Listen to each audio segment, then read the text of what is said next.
एक 18 साल का लड़का है जिसको थिएटर में इंटरेस्ट है, तो वो क्या कर सकता है?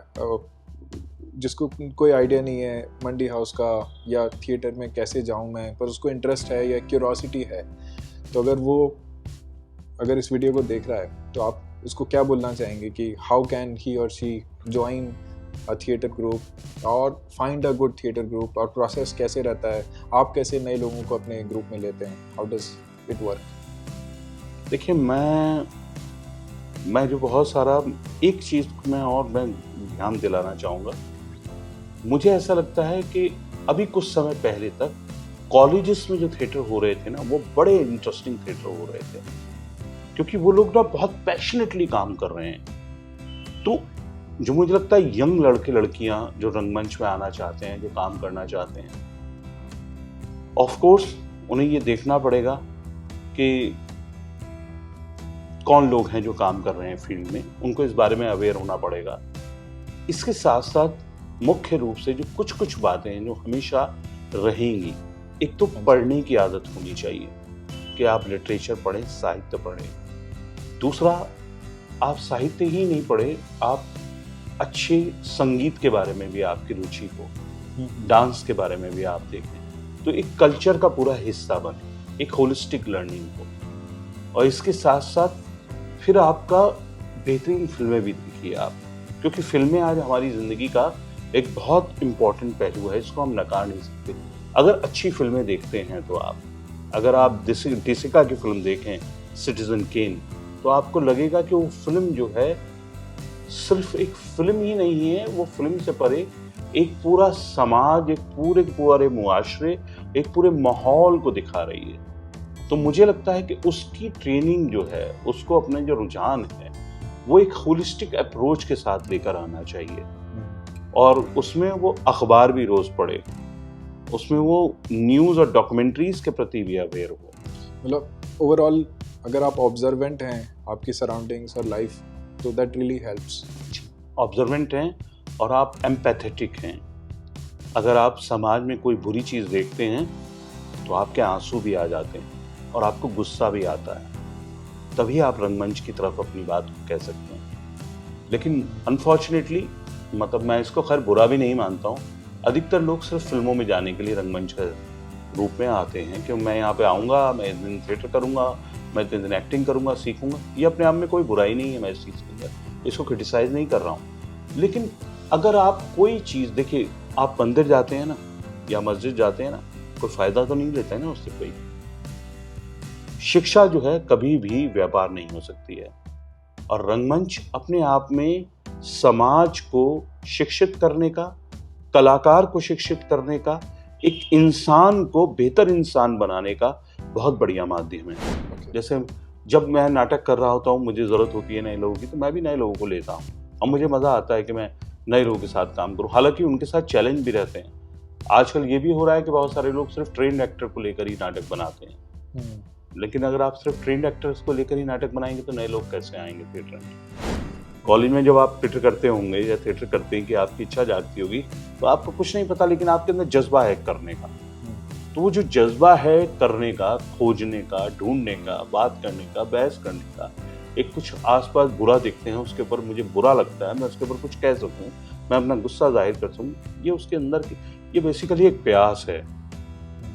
अगर आप ये प्यास अगर आपके अंदर है, तो फिर आप आर्टिस्ट की जर्नी की तरफ मूव करते हैं।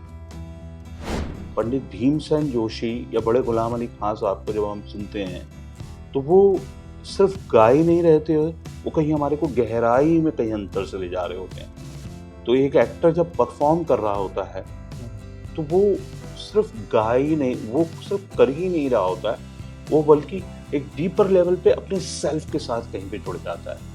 अब जैसे फॉर एग्जांपल के तौर पे, मैं एक ग्रीक नाटक कर रहा था, उसमें एक औरत का किरदार निभा रहा था। अच्छा। ये ट्रोजन वॉर इस प्ले के ऊपर था, ट्रॉय की औरतें। तो उसमें हेक्यूबा एक औरत है जो बूढ़ी औरत है, जिसके तमाम बेटों को मार दिया गया है वॉर में, और उसका एक पोता बचता है जिसको भी आखिर में दीवार से फेंक के ख़त्म कर दिया जाता है वॉर के तहत। तो वो अपनी बेटी को और अपने वक्त को याद कर रही है पूरे उसमें, और वो इस तरीके से ढूंढ रही है अपने आप को। तो वो ढूंढ रही है, तो अब आप जरा सा वो ढूंढते ढूंढते जो है ना अपनी बेटी को आवाज लगाती है, कहती है, पोलिक्साइना, मेरी नन्ही रानी, तू कहां है? और फिर वो अपने आप से कहने लगती है, मेरे इतने बच्चे थे मगर आज एक भी नहीं है। मैं इस गम के तूफानों में अकेली भटक रही हूं। अगर मैं आपसे कहूं, ये रिहर्सल स्पेस में हम ढूंढ रहे होते हैं, जब वो ये आवाज निकालती है, पोलिक्साइना, मेरी नन्ही रानी, तो ये ऐसा लगता है कि एक किला है पूरा का पूरा, एक खंडरात है। सिर्फ एक आवाज से कलाकार ने जो है ना उस पहलू को समझ लिया। तो उसके अंदर एक खंडर पहले पैदा होता है किसी कलाकार के अंदर, उस खंडर से वो आवाज पैदा हो जाती है, उस आवाज से वो शब्द पैदा हो जाते हैं, और उसमें कहीं कल्पना होती है, उसमें कहीं एम्पैथी होती है, कहीं उसके भाव होते हैं, उसकी फीलिंग्स होती हैं। उन सब चीज से उभर के वो सारी की सारी चीज जो है कहीं पे निकल के आती है। तो वो जो नॉन वर्बल उसका जो कनेक्शन है, या सिर्फ ध्वनि के साथ जो उसका कनेक्शन है, वो सब चीजें उसके अंदर के अंदर से कहीं फूट के आई हुई सारी चीजें हैं। पर मेन चीज तो ये है कि आपके अंदर क्या कोई प्यास है, आपके अंदर कहीं कुछ है जो इस तरह की बीजें। मैं उसको कला का रास्ता समझता हूँ। मैं वहां से कलाकार की खोज का रास्ता ढूंढता हूँ। तो अगर आप कलाकार बनने का रास्ता पूछ रहे हैं, मैं तो आपको इस चीज के लिए प्रेरित करूंगा। ये सिर्फ ये नहीं है कि किसी आप जाके, ऑफ कोर्स आपको ट्रेनिंग लेनी चाहिए, ऑफ कोर्स आपको रियाज करना चाहिए, ऑफ कोर्स आपकी आवाज इतनी बेहतर होनी चाहिए कि आप अपनी आवाज को बहुत सूक्ष्मता से भी बात बोल सकें, बहुत बारीकी से भी कह सकें, और बहुत दूर भी पहुंचा सकें। ऑफ कोर्स आपको अपनी बॉडी पे काम करना चाहिए, आपके लुक्स बेहतर होने, पर सिर्फ वही नहीं होते।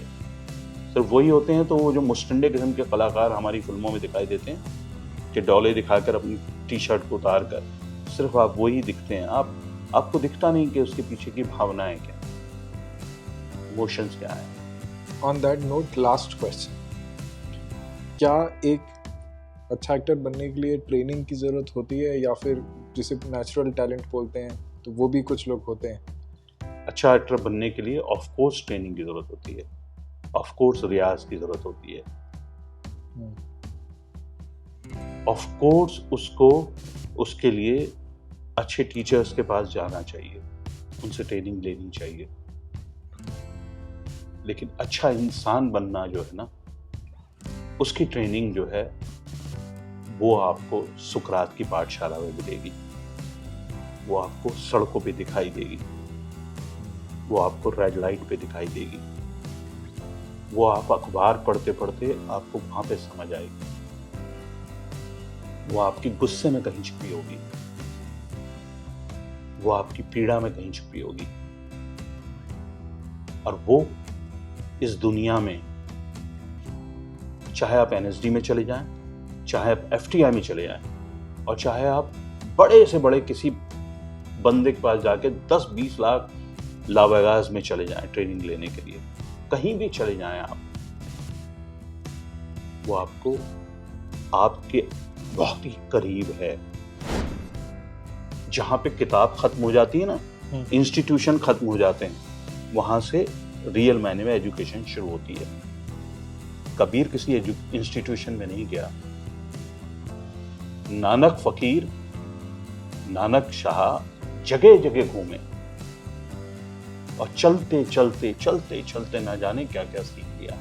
तो यात्रा जो होती है ना, जीवन की यात्राएं जो होती है ना, अगर मैं यात्रा में हूँ, सफर में हूँ, तो मुझे बहुत कुछ सिखाती है। ऑफ कोर्स ट्रेनिंग की जरूरत है, पर ट्रेनिंग पहला सबक है। दूसरी ट्रेनिंग तो आपकी खुद की ट्रेनिंग है, इंटरनल। जो लोग भी थिएटर में, एक्टिंग में अपना कैरियर बनाना चाहते हैं, मैं सिर्फ उनको एक ही बात कहूंगा कि आप अगर अपने आसपास की चीजों के प्रति संवेदनशील हैं,